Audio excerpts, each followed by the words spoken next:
अनेक बार जब हम दुखी होते हैं, तकलीफ़ में होते हैं और तकलीफ़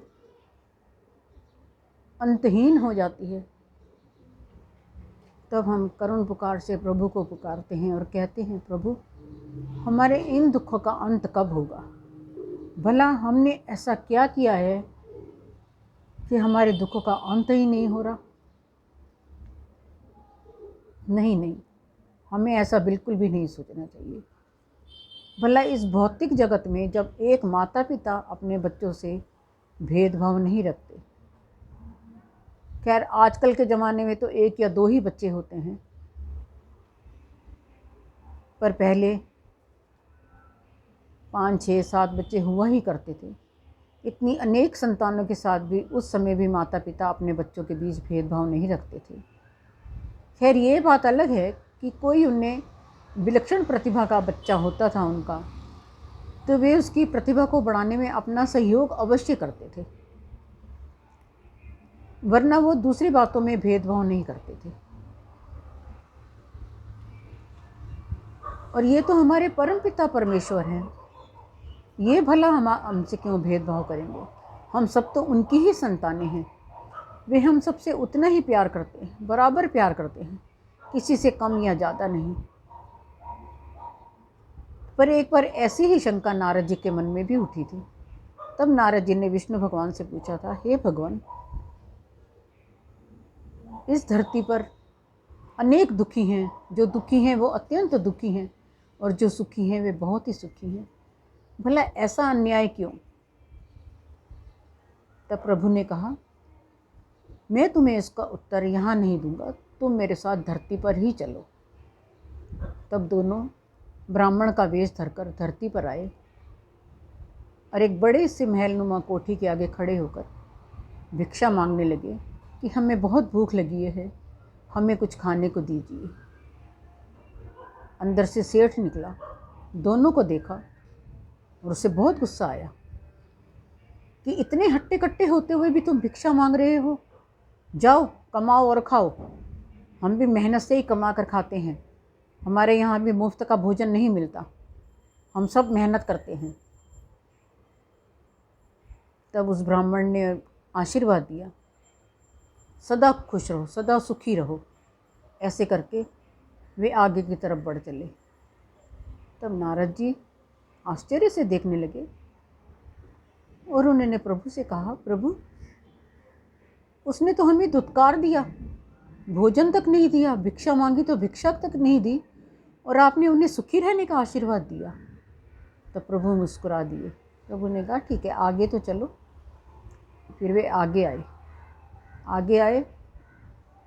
उन्हें एक टूटी फूटी झोपड़ी दिखी। झोपड़ी में एक बुढ़िया अंदर बैठी हुई थी, बाहर एक गाय बंधी हुई थी। उस समय गाय सबके पास ही हुआ करती थी। तब उन्होंने उसके द्वार पर जाकर पुकार लगाई, माँ हमें भूख लगी है, हमें कुछ खाने को दो। तब बुढ़िया आई। तब उसने 2 युवकों को खड़ा हुआ देखा। तब उसने बड़े प्यार से बोला, बच्चों अंदर आ जाओ। तब दोनों अंदर गए। वो बुढ़िया गाय का दूध लेकर आई, दोनों को दूध पिलाया।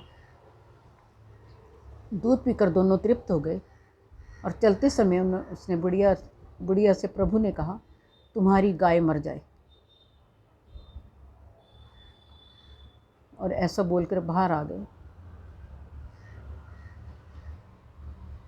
तब नारद जी को बहुत ही दुख हुआ कि जिस बुढ़िया ने हमें दूध पिलाया, हमें भिक्षा दी, उसको प्रभु आपने ऐसे बद्दुआ क्यों दी कि तुम्हारी गाय मर जाए।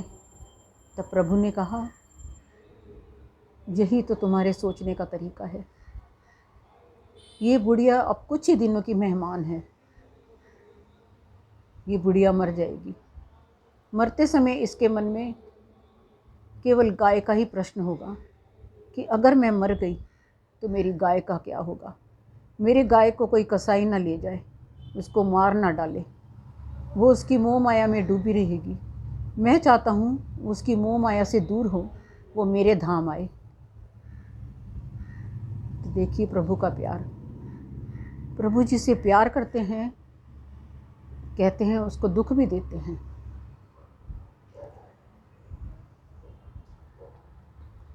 इसलिए कभी हमें प्रभु के प्रति अपनी शंका या आशंका जाहिर नहीं करनी चाहिए। हमें तो ये समझना चाहिए कि हमें प्रभु प्यार करते हैं।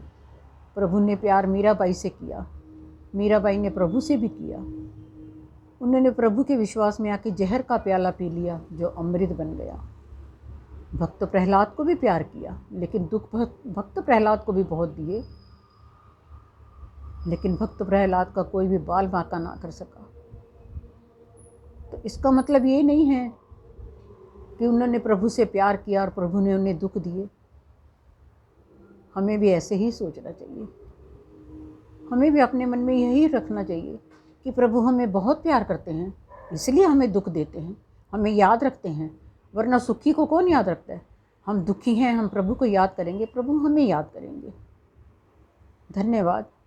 मैं आशा करती हूँ आपको मेरी ये कहानी पसंद आई होगी। पसंद आए तो प्लीज़ लाइक करें, सब्सक्राइब भी करें, अवश्य करें सब्सक्राइब, और शेयर तो करें ही करें, क्योंकि सबको सीख मिलती है। धन्यवाद।